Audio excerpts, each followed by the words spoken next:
Hallelujah. सभी को जय मसीह की। मैं अमरीक जॉय आज एक बार फिर मेरे YouTube channel Hindi Punjabi Bible study इस चैनल के ऊपर मैं आपका स्वागत करता हूं। अगर अभी तक आप लोगों ने मेरे चैनल को सब्सक्राइब नहीं किया तो आप मेरे चैनल को सब्सक्राइब करें और जो बेल आइकॉन है उसको टच करें ताकि जब भी कोई नया वीडियो अपलोड करूं उसकी जानकारी, उसका नोटिफिकेशन आपको तुरंत मिलने पाए। और आप इस वीडियो को अंत तक देखना, पसंद आए तो लाइक करें, कमेंट भी करना, शेयर भी करना। तो कोई बात नहीं, अगर नहीं पसंद आया तो आप डिसलाइक कर सकते हो, लेकिन वीडियो को आप अंत तक देखना। तो बात करें हमारे प्रभु यीशु मसीह की, तो वो बहुत ही महान है, बहुत ही पवित्र परमेश्वर है। और प्रभु यीशु मसीह संसार में इसलिए आए थे ताकि वो शैतान की गुलामी से सभी लोगों को आजाद कर सकें। और जो लोग शैतान के बंधन में हैं उनको प्रभु यीशु मसीह वहां से छुड़ाकर, वहां से निकालकर अपने राज्य में लेकर जा सकें। और तो और इस संसार में ना जाने कितने सारे ऐसे लोग हैं जो मसीह के ऊपर विश्वास तो करते हैं, हर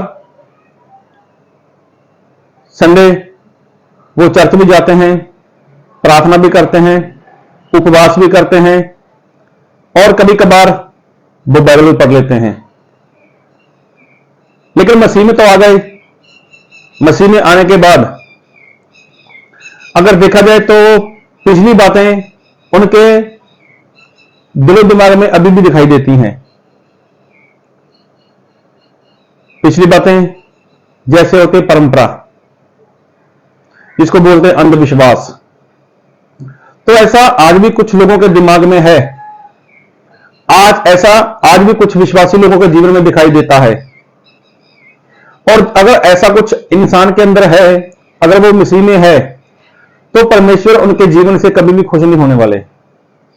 जी हां, प्रभु यीशु मसीह कभी भी उनके जीवन से वो खुश नहीं होने वाले।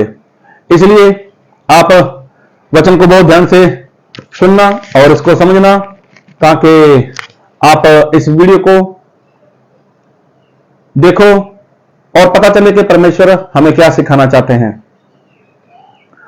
और मैं आपसे कुछ बात करना चाहता हूं, लेकिन उसके पहले मैं आपको कुछ दिखाना चाहता हूं।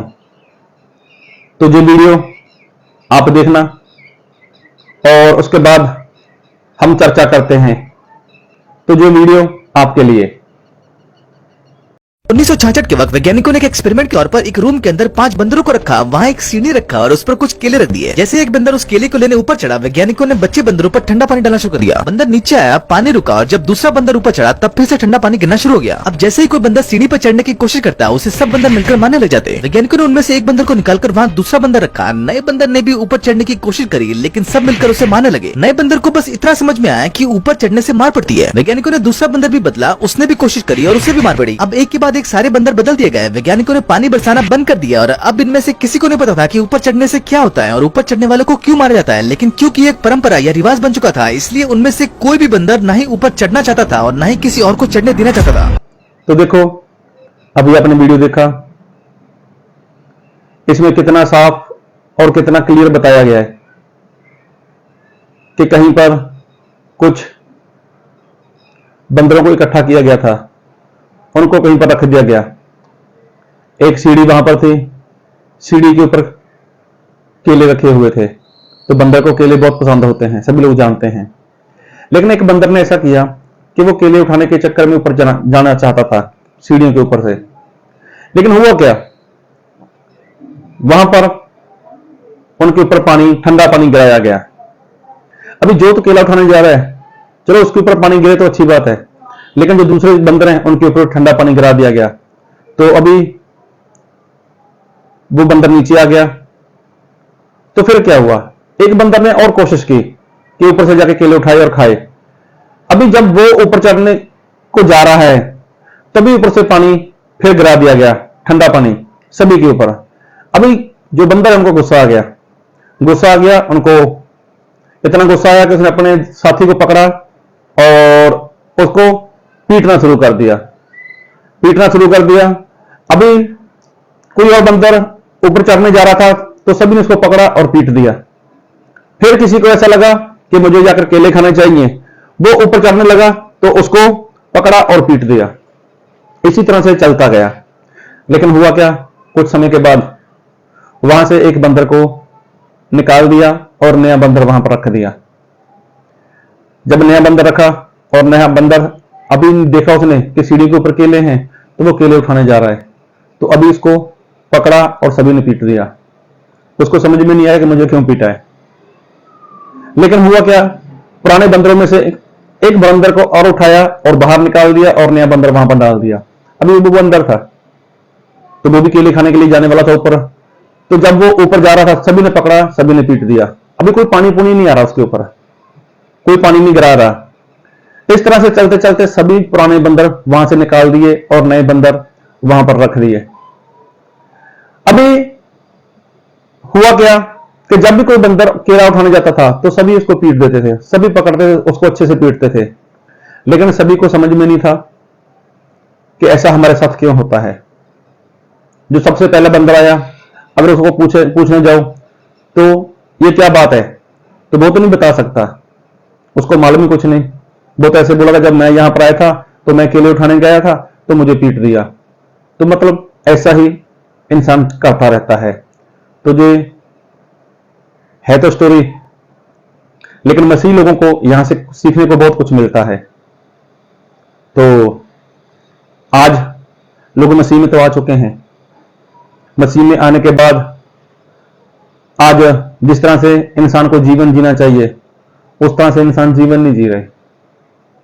क्योंकि प्रभु यीशु मसीह ने बोला था पतरस को, पतरस तेरे ऊपर मैं मेरी मंडली बनाऊंगा, मैं मेरी कलीसिया मतलब मेरी मंडली मैं बनाऊंगा। तो प्रभु यीशु मसीह ने तो अपनी मंडली बना दी थी पतरस के ऊपर। लेकिन आज देखो ढेर सारी मंडली हैं, आज ढेर सारी कलीसियां हैं। सभी का अपना अपना सिद्धांत है, सभी का अपना अपना कानून है, सभी का अपना अपना कानून, सभी का अपना अपना सिद्धांत। अगर आप सीएनआई चर्च में चले जाओ तो वहां पर कुछ अलग से काम होता है। आप मेथोडिस्ट में चले जाओ तो वहां पर कुछ और सिखाया जाएगा। आप रोमन कैथोलिक में चले जाओ तो वहां पर कुछ और सिखाया जाएगा। आप मारानाथा में चले जाओ वहां पर कुछ और सिखाया जाएगा। अगर आप सेलिब्रेशन आर्मी में चले जाओ तो वहां पर कुछ और सिखाया जाएगा। अगर आप and time message only Jesus में चले जाओ तो वहां पर कुछ और बातें होंगी। अगर आप यहोवा विटनेस वालों के पास चले जाते हो तो वहां पर कुछ और बातें होंगी। अगर आप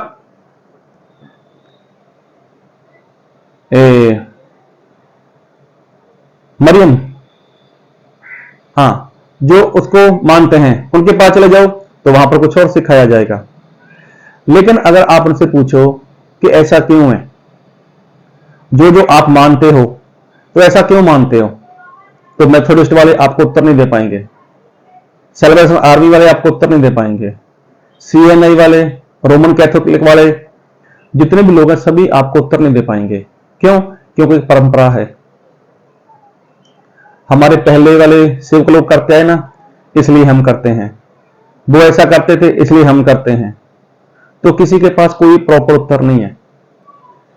तो एक बात बोलना चाहता हूं कि जो प्रभु यीशु मसीह ने आज्ञा दी थी अपने चेलों को, जब प्रभु यीशु मसीह स्वर्ग जाने वाले थे, तो वीडियो लंबा बन जाएगा, तो लेकिन मैं चाहता हूं कि मैं थोड़ा आपके साथ बात कर लूं। तो ऐसा हुआ कि जब प्रभु यीशु मसीह जाने वाले थे स्वर्ग में, तब प्रभु यीशु मसीह ने अपने चेलों को आज्ञा दी थी कि जाओ सारे देशवासियों को मेरे चेले बनाओ, उनको पिता पुत्र पवित्र आत्मा के नाम से बपतिस्मा दो। तो चेलों ने तो वही काम शुरू कर दिया। लेकिन आगे चलकर अगर प्रेरितों का काम आप पढ़ते हो तो वहां पर किसी भी चेले ने पिता पुत्र पवित्र आत्मा के नाम से बपतिस्मा नहीं दिया।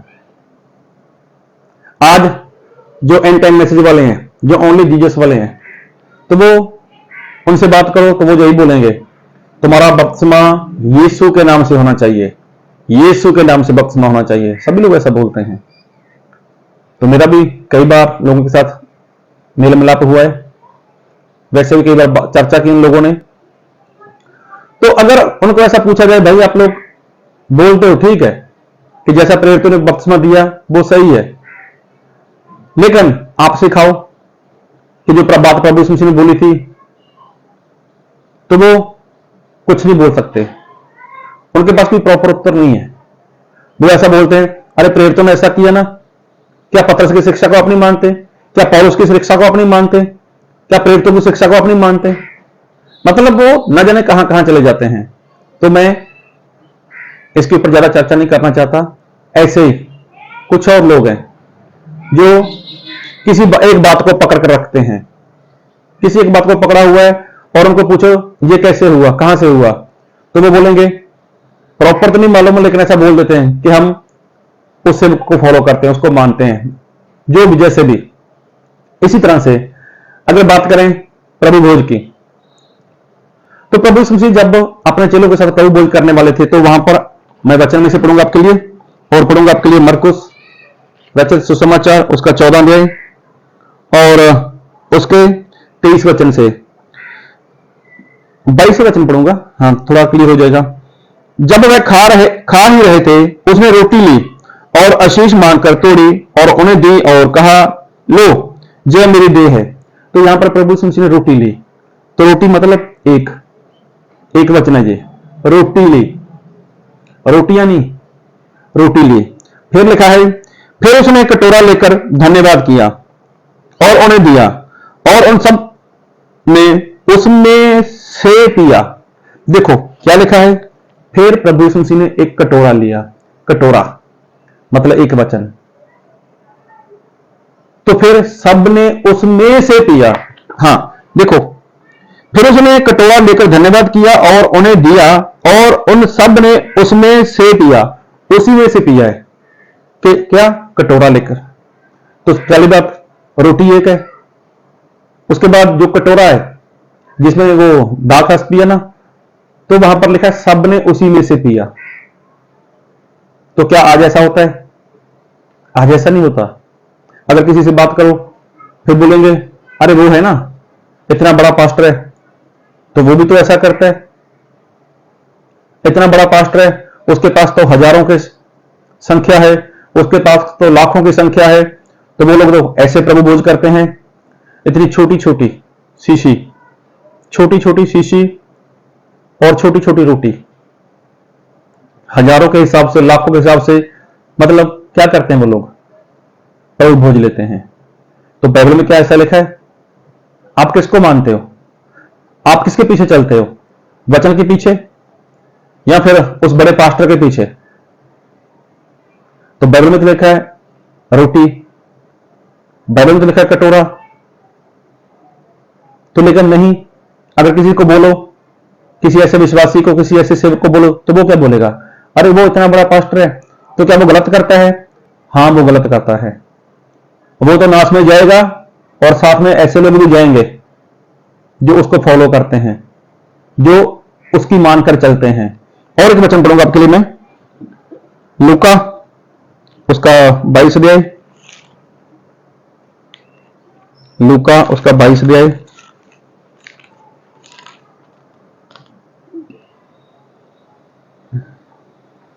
उसके 17 वचन से। तब उसने कटोरा लेकर धन्यवाद किया और कहा, इसको लो और आपस में बांट लो। देख लो, इसको लो और आपस में बांट लो। तो बांटने वाली बात ऐसी नहीं है कि एक बड़ा सा बर्तन लिया, उसको भर लिया, उसके बाद सभी को बांट दो, ऐसा बांटना नहीं है। उसी कटोरे में से लेकर सभी को बांट दो। हाँ दिमाग आपका बहुत चलेगा उल्टी बातों में, आप लोगों का दिमाग बहुत चलता है ना उल्टी बातों में, ऐसी बातें जो शैतान आपके मन में डाल देता है, तो आपको लगता है कि पवित्र आत्मा का ज्ञान है। तो पवित्र आत्मा कभी ऐसा नहीं सिखाएंगे। सुन लो बात को ध्यान से। लेकिन ये भी परंपरा बन चुकी है लोगों की कि बांटने को बोला है, तो ऐसे थोड़ी ना बांटने को बोला है प्रभु यीशु मसीह ने, जिस तरह से आप लोग सोचते हो।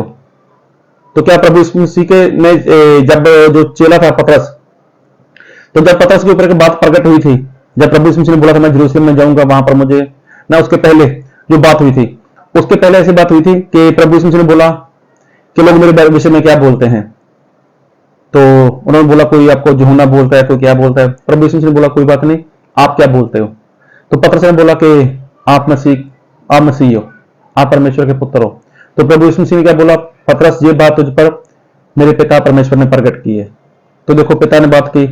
और थोड़ा आगे पढ़ना वचन को, मत्ती 16 में, तो वहां पर प्रभु यीशु मसीह ने बोला मैं यरूशलेम में जाऊंगा, वहां पर लोग मुझे मार डालेंगे, फिर मैं तीसरे दिन जिंदा हो जाऊंगा। तो पतरस प्रभु यीशु मसीह को साइड पर ले जाकर क्या हुआ, उसको डांटना शुरू कर दिया। तो प्रभु यीशु मसीह ने क्या बोला पतरस को, ए पतरस नहीं बोला, उसको बोला ए शैतान मेरे पीछे जा। क्यों? पहले जब पिता परमेश्वर बात करता है तो क्या शैतान ने दोबारा उससे बात नहीं की? तो आपको भी ऐसा ही भरमा दिया उसने कि बांटने की बात की है।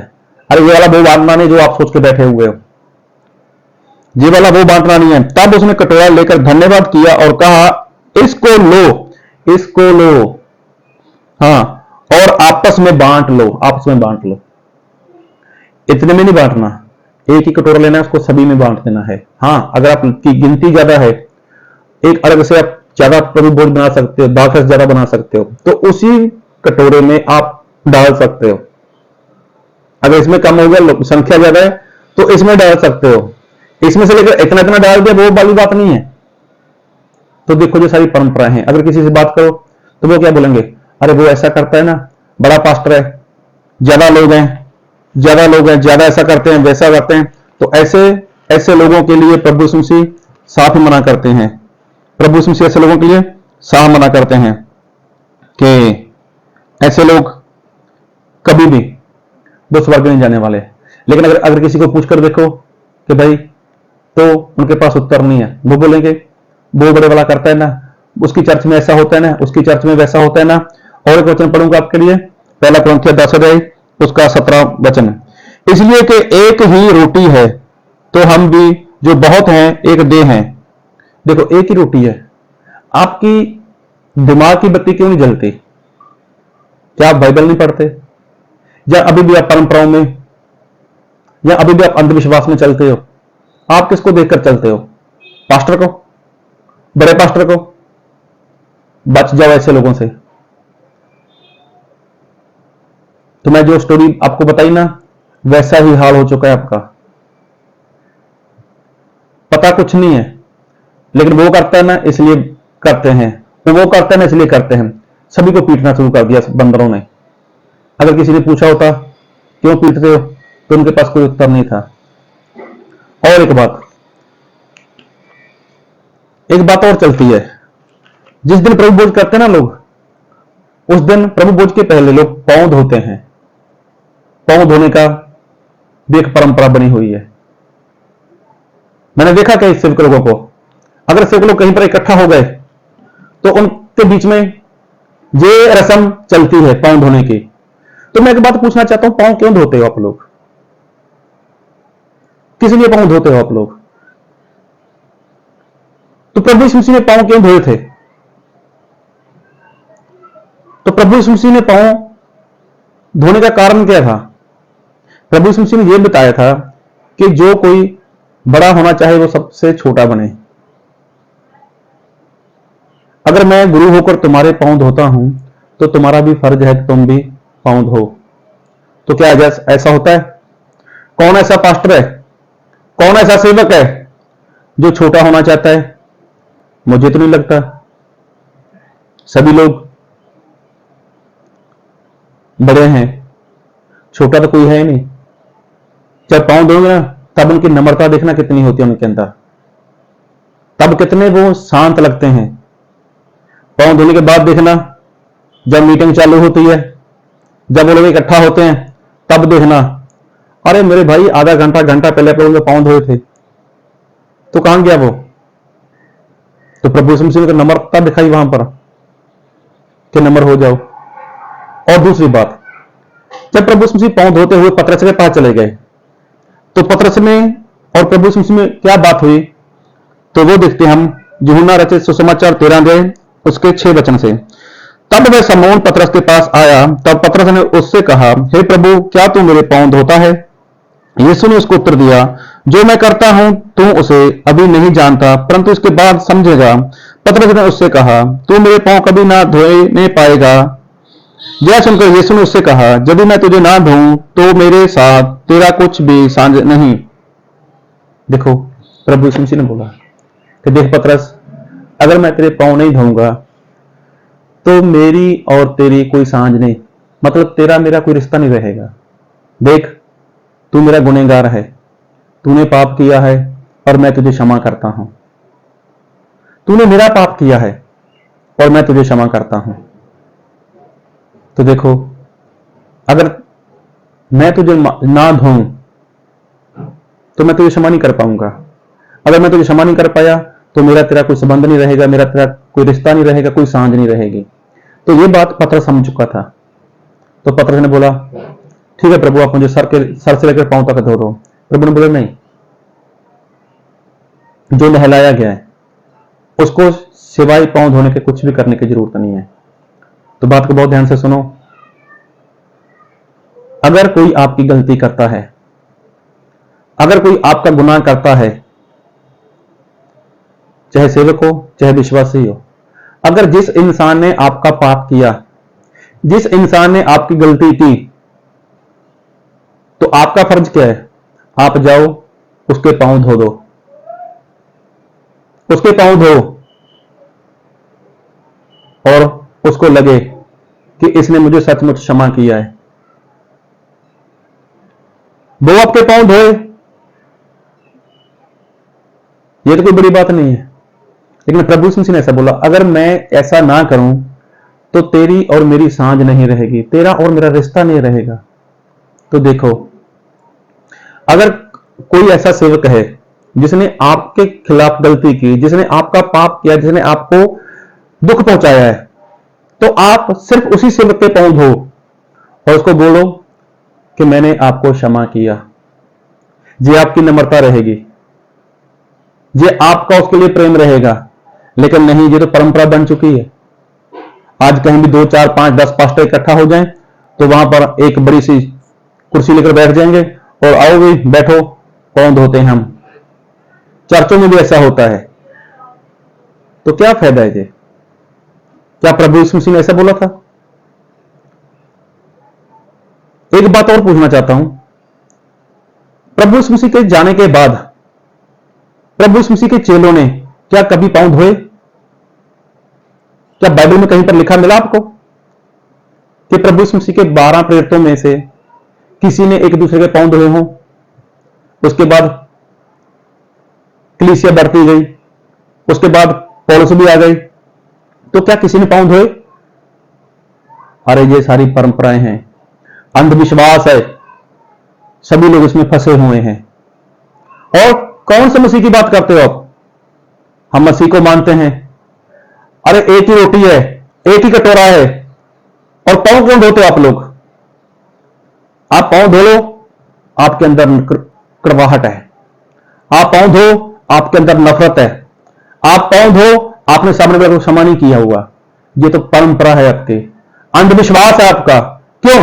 अरे उसके घर पे गया था ना, उसने मेरे पांव धोए थे। उस पास्टर को मिला था ना, उस पास्टर ने मेरे पांव धोए थे। तो ये क्या करते हो आप लोग? उसने मेरे साथ किया, उसके साथ मैं ऐसा करता हूं? नहीं। अगर जिस सेवक ने आपकी गलती की है, जिस सेवक ने आपका पाप किया है, तो आप उसको क्षमा करो, बोलकर नहीं, उसके पांव धो। उसको बोलो, देखो मैंने दिल से आपको क्षमा कर दिया, मैं अपने आप को नम्रता में लेकर जा रहा हूं, और मेरे मन में, मेरे दिल में आपके लिए कोई भी शिकवा गिला नहीं है, कोई कड़वाहट नहीं है। तो प्रभु यीशु मसीह ने कैसे बोला पतरस को कि अगर मैं ऐसा ना करूं, देख तूने मेरा पाप किया है, देख तूने मेरी गलती की है।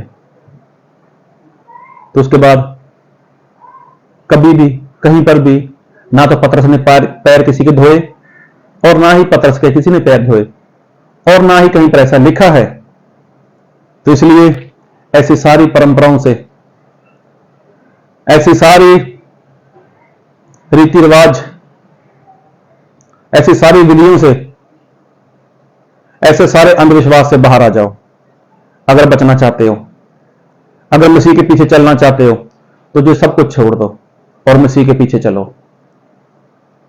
अगर आपको ये वीडियो पसंद आया है तो लाइक पक्का करना और कमेंट जरूर करना। शेयर जरूर करना। अगर नहीं पसंद आया तो कोई बात नहीं, आप डिसलाइक कर दो और कमेंट में भी लिख देना। अगर आप कोई बातचीत करना चाहते हो, मेरा कॉन्टैक्ट नंबर बीच में दिया गया है, आप मुझसे बातचीत कर सकते हो। मिलना चाहते हो तो कोई बात नहीं, समय निकाल सकते हैं हम लोग। प्रभु आप लोगों को बहुत आशीष दे। सभी को जय मसीह की। आमीन।